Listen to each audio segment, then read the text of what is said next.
Arizona, and Nevada. With that single electoral vote from Nebraska, she would win 270 to 268 electoral votes. That would be, this is as nail-biting as a nail-biter gets. Very possible scenario. Very possible scenario. And so that if you look at the polling average, it actually is the most possible scenario. That's true. Yeah. That is true. That's why people have paid so much attention to this, because that one electoral college vote in Nebraska, which right now, it is a swing district, but it favors Democrats in the polling that we've seen at this point. You add that to just the 3 quote-unquote blue wall states, Wisconsin, Michigan, and Pennsylvania, where her polls have tended to be decent, Pennsylvania being the most tenuous of them. She could lose all the Sunbelt states and still win the narrowest of victories. And obviously, doing the math here, if they changed, it was winner take all, you could end up, if you had this same map, but it's winner take all in Nebraska, you end up with a 269 tie, and then it's a contingent election. I don't know, Sagar, what even happens? It goes to the House? If it was 269, it's contingent election, it would go to the House of Representatives. Basically hasn't happened. Nightmare.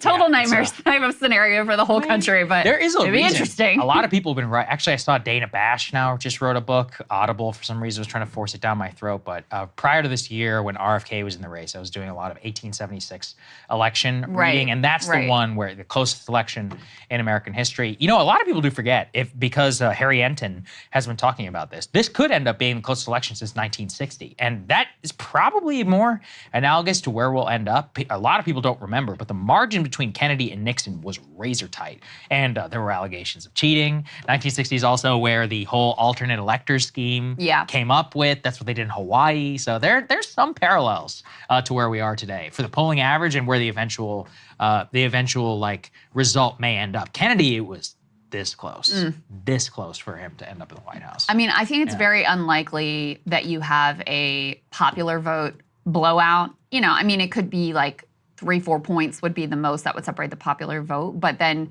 the Electoral College, oftentimes all the swing states go in one direction or the other direction. Yeah. But you'll recall we covered yesterday these new New York Times Siena polls, which are considered very highly rated, coming out of the Sunbelt states, and they were not good for Kamala Harris. Well, they showed a lot of Trump strength.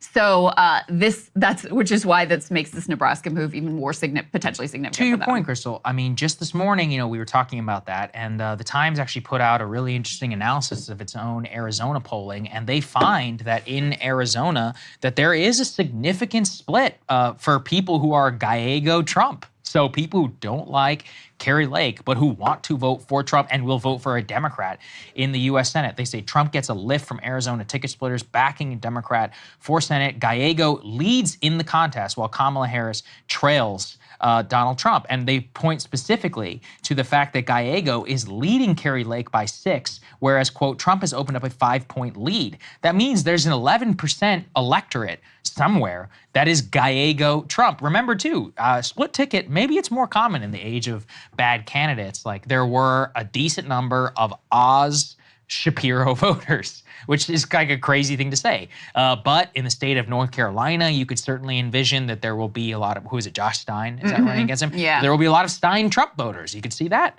certainly happen. There will definitely be some but I'm saying there could universe be of those, for sure. Trump could win and Stein could also win. That would be nuts. I mean, that would mean tens of thousands of people go to the polls and vote for Democrat and Republican. Very rare, in my opinion, in these days, but if crazier things have happened in terms of, look, in general, just modern politics, I just don't really believe in 11-point swing, but it is theoretically possible. Yeah. That's what the polls show.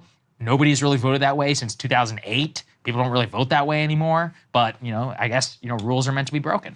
I'm looking at the Real Clear Politics averages right now, which take all of the polls into account, even some, it's controversial. There's been this rise of right-leaning polls that are meant to be almost like messaging polls, and some pollster averages include them and some don't. RCP includes all of them. And as of right now, Harris has a very narrow lead in Nevada, 0.4. She's got also a narrow lead in Pennsylvania, 0.6. Michigan, 1.8, and Wisconsin, 1 point. And Trump has narrow leads in the 3 of the Sunbelt states, Arizona, North Carolina, and Georgia. But the closest margin here for Harris is in that 4th Sunbelt state of Nevada. So again, underscoring why this could be we could look back at this and be like, oh my God, that was such a consequential decision that ended up happening with regards to Nebraska. Put C3 up on the screen. This is the latest poll we got out of Wisconsin, which showed some pretty significant Harris strength there. It has her up 51 to 45 when you include all of the candidates, 53-46 in a two-way. Tammy Baldwin with a similar margin in the Senate race there, 52 to 44. This is the same polling outfit, Mass Inc., that had a Pennsylvania poll that also was good for Harris last week, had her up 50 to 46. So again, this ties in with the sense that, okay, she's doing a little bit better in those industrial Midwestern states than she's doing in the Sunbelt states for whatever reason. And one other piece of news with regard to the Sunbelt, though, is we covered in depth the new revelations about Republican gubernatorial candidate Mark Robinson, aka Black Nazi. And we can put C4 up on the screen. So the Republican Governors Association has officially called it quits and thrown in the towel on North Carolina ad buys. And RGA Spock says, we don't comment on internal strategy or investment decisions, but we can confirm what's public. Our current media buy in North Carolina expires tomorrow and no further placements have been made. Could be some effect on Trump in North Carolina. Maybe. I mean, very hard to say. I don't know that reverse coattails are all that common, but when we talked to Logan Phillips yesterday, who's like election forecaster, prognosticator, runs one of these, comprehensive election models, he was saying, it's not just Mark Robinson, it's the fact that the North Carolina Republican Party in general, which now has a supermajority there in their legislature, has been governing more like it's like an Alabama or Mississippi party versus a party in a state that is a swing state, and specifically on the issue of abortion. They've adopted fringe positions and passed fringe legislation. So when you put all of that together, does that depress the vote for Republicans a little bit? Does that move a few suburban voters towards Democrats a little bit? Question mark. But the fact you've got RGA calling it quits also just means there's going to be less Republican ad dollars going to promote that ticket, less coordinated campaign in the state that Donald Trump is a beneficiary of. $0. They basically have pulled out Democratic. They're looking right now, the analysis. It's like basically zero currently being reserved for him through television.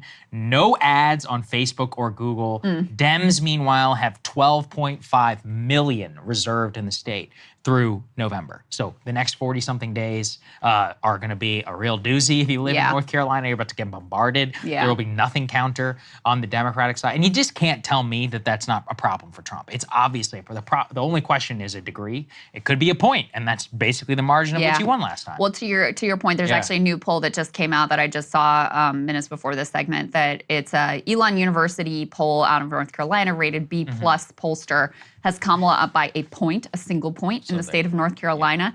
It has Josh Stein up by 14 points, 49 to 35 over Mark Robinson. And I don't know when the polling sample, this could have predated actually the revelation of the whole Black Nazi, I wish I was in the KKK, I wish slavery is good actually, I'd like to own some slaves, comment revelation. So it could sink even lower than that actually. That's honestly nuts, and but it does track. It tracks a lot. Hey, if you like that video, hit the like button or leave a comment below. It really helps get the show to more people. And if you'd like to get the full show ad-free and in your inbox every morning, you can sign up at breakingpoints.com. That's right. Get the full show, help support the future of independent media at breakingpoints.com.